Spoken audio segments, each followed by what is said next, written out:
I'm very pleased to have Jake Marfoglia here on our show. So, based from Lion Spark Marketing, and we are talking all about leads today. That's basically Jake's bread and butter. So he has a lot of background knowledge on the topic. So we're going to be learning about his business and also maybe some tips and tricks how he helps his clients to generate more leads from their websites. Yeah. So Jake, welcome to the show. Thank you. Thank you so much for having me, Lucas. Awesome. Yeah. So tell us about your company. What is it all about? Yeah. So I own Lion's Paw Marketing. We're a digital marketing agency. And really what we found over the years is we found a very specific niche that we love serving, and that's thought leaders. We love serving people who are basically experts or go-tos in their own vertical, their industry. And we provide them with a very simple but effective digital marketing solution done for you, sales funnels and paid social campaigns. Okay. Well, can you break that down for us a little bit? Like maybe what is the types of services? How would you support the companies that you're working with? Yeah, absolutely.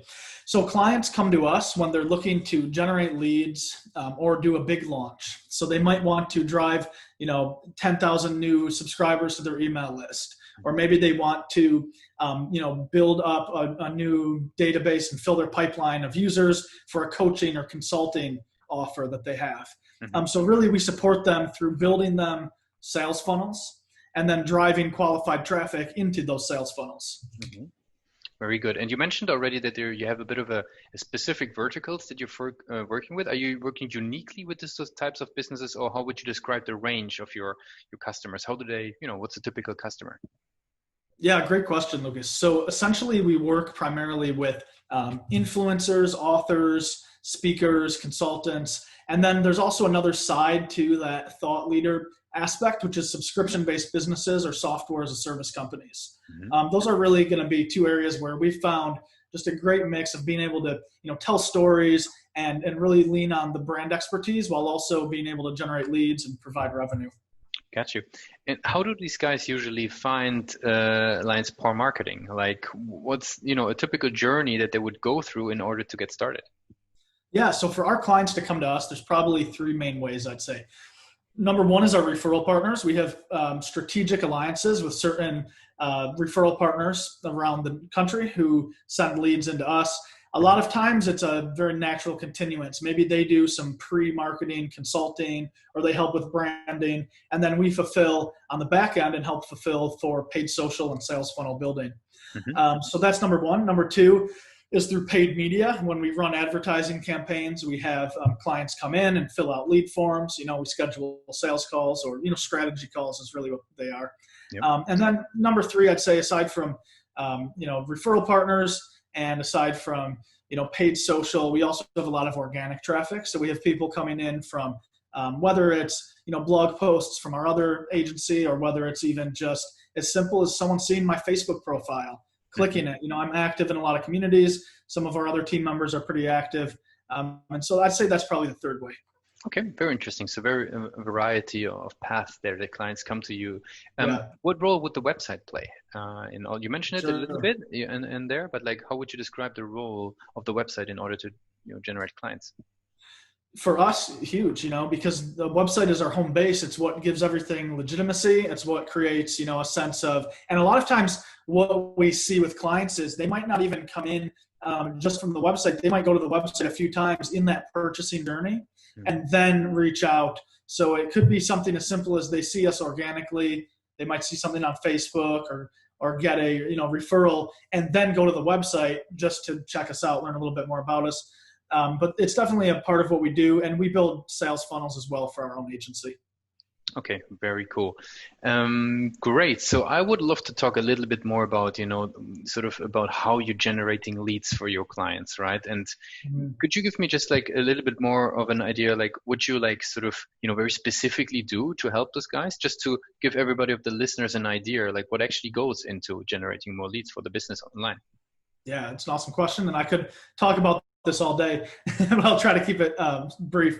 So really, what it boils down to, I think, is a couple of things. Number one is we help brands, and whether it's an author or a speaker or a consultant, we help them to really hone in on like, what's their core message? What is their strength? What do they want to convey out to the marketplace? And then we figure out a way to present an offer, right? We help them to package up their offer, bundle it up, Mhm. and then basically run qualified traffic. And what I mean by that is Facebook, Instagram advertising. We build out campaigns that are going to help convey that message. We're going to help tell that story about the brand, connect in a really authentic way. And what I see working really well nowadays is not just going in right for a sale, right? It's not just going in and pitching or, trying to sell to cold traffic, but it's creating a tribe. If you can see behind me, I'm big into that. I have, Tribes by Seth Godin is one of my favorite books. And so I think that, that's really something that we pride ourselves in helping our customers, our clients with, is creating a story and building up their tribe. Okay, very interesting. So when you're building up that tribe, when you're bringing that traffic to the website, right? How do you ensure for your clients, or how do you support your clients that they actually generating leads and not just traffic? Sure. So the first thing we're doing is we're never optimizing for just clicks or just, to drive the cheapest CPMs possible, because there's a lot of ways you can do that, but that doesn't guarantee they're actually going to convert into leads. So the first thing that we're doing is we're always saying, okay, what are the objectives that we're going to have here? What are the KPIs that are actually going to be meaningful?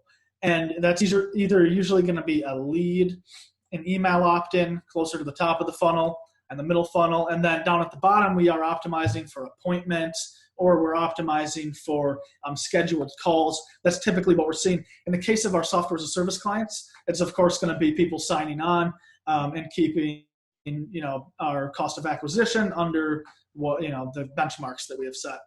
Okay, very interesting. I have tons of questions around it, so we will speak it up. Yeah. Let's start at the first place. So I will start with qualification of leads, right? Is that a topic that comes up quite a bit, and how do you deal with that? And some software companies might be very advanced, using stuff like Clearbit and like really qualifying. Like, to which degree do you support the qualification aspect? Yeah. It's a really good question. So what we find a lot of the time is that if a client comes in and the quality of the traffic, or the quality not of the traffic, but of the people filling out the lead forms or signing up for a trial, whatever it is, if it's not really qualified, what we'll end up seeing a lot of the time is that there wasn't enough friction between having them be able to actually opt in, and that customer being able to opt in or sign up, and actually really vetting if they were the right fit for the business. So we totally help with that in a lot of ways. One of the main ways I'd say that we actually assist is by being very thoughtful of like, what questions are we asking during the onboarding process for that client. Let's say it's a software as a service, right? We don't want to just let anyone sign up for a trial, because then we're paying for trials, and if they're not converting into paid customers, there's an issue there.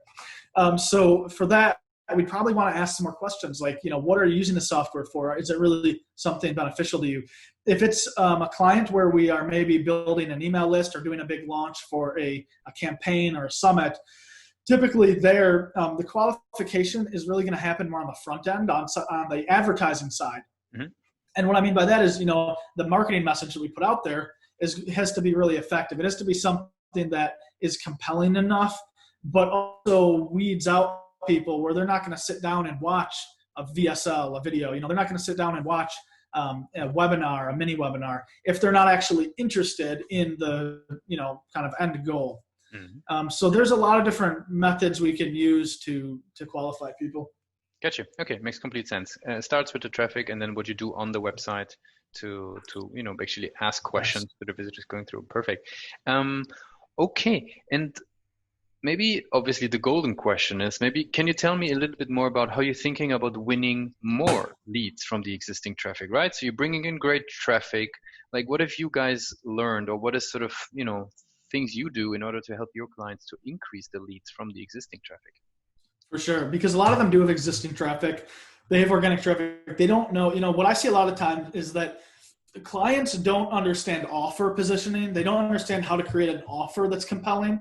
Mm-hmm. And they also they don't have a great middle funnel built out.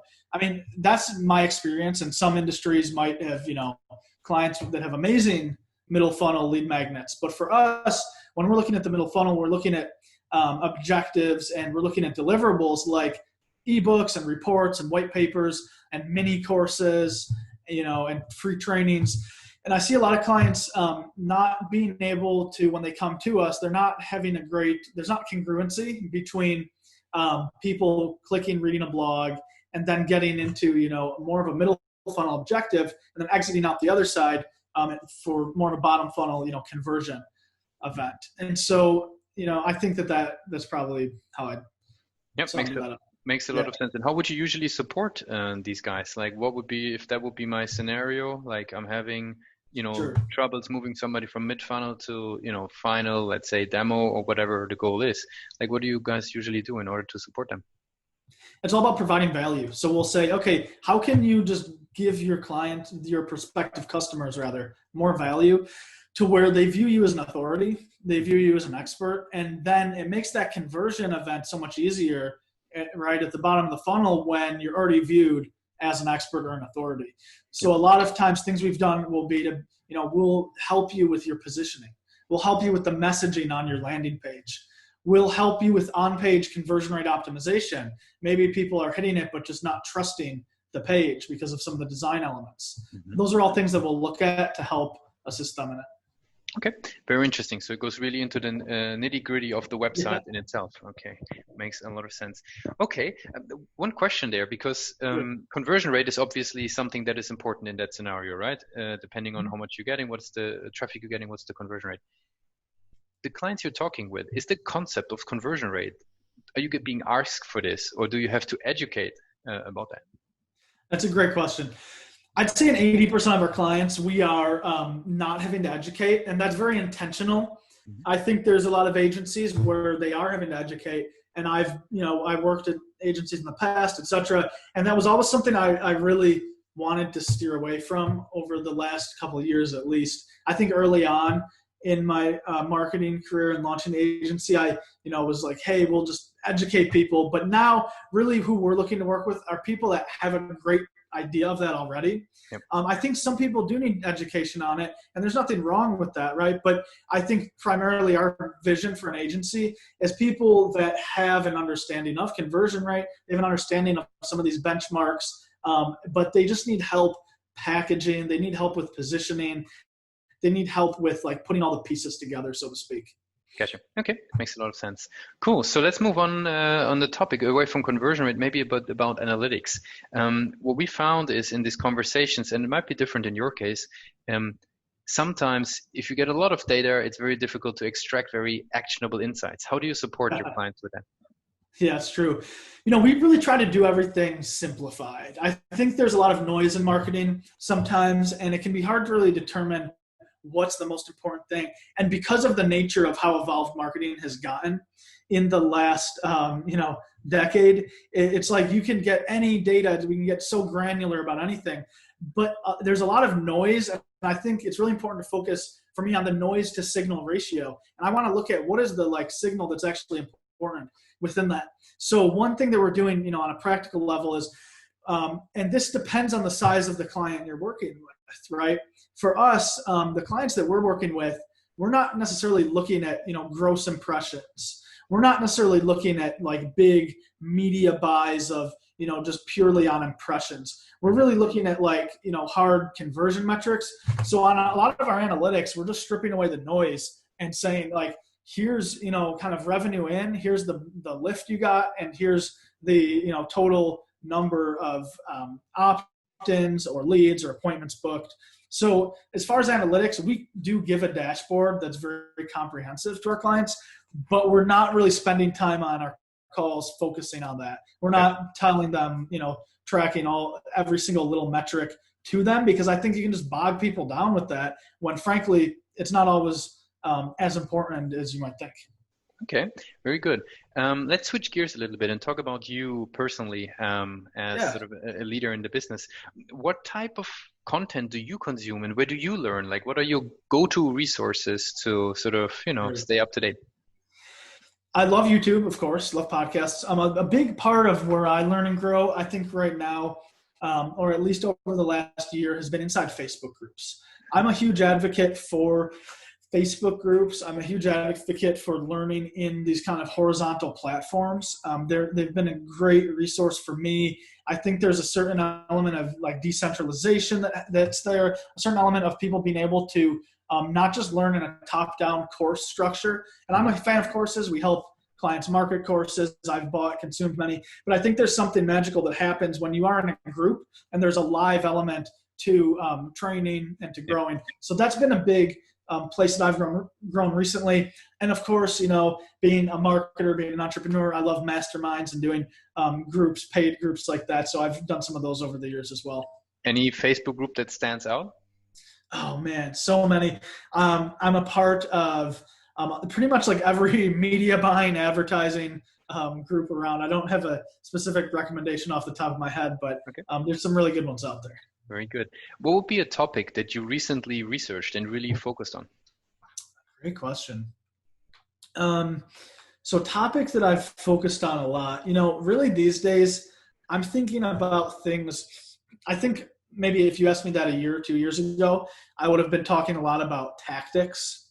I would have been talking a lot about, you know, how to do this thing on Facebook or this trick or this type of funnel. But really now I'm more concerned with strategy and offers. And I think that many businesses misunderstand how the offer is really what drives the entire, at least for the direct response clients that we're dealing with, right? The offer is what really drives the entire paid social and paid digital funnel. Now, of course, if you're talking a big brand where they just want to buy market share or buy impressions, it's different. You know, they don't necessarily have an offer per se. But for the clients that we're working with, there's so much refinement you can do for the offer. So I'm really consuming content around how to position offers better, how to convey things through better copywriting. Is there anything maybe that comes to mind that surprised you in that learning journey there? Maybe a little nugget that you can share that you sort of learned while doing that? Yeah, totally. So I think that for me, you know, a lot of, let me take a second to think about this, a little nugget.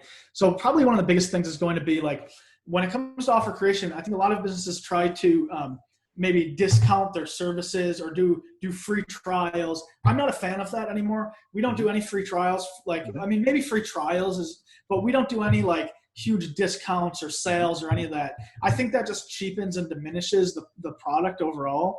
And really, I'm a fan of adding value to offers. I'm a fan of adding bonuses. Yep. I'm a fan of adding value instead of taking it away.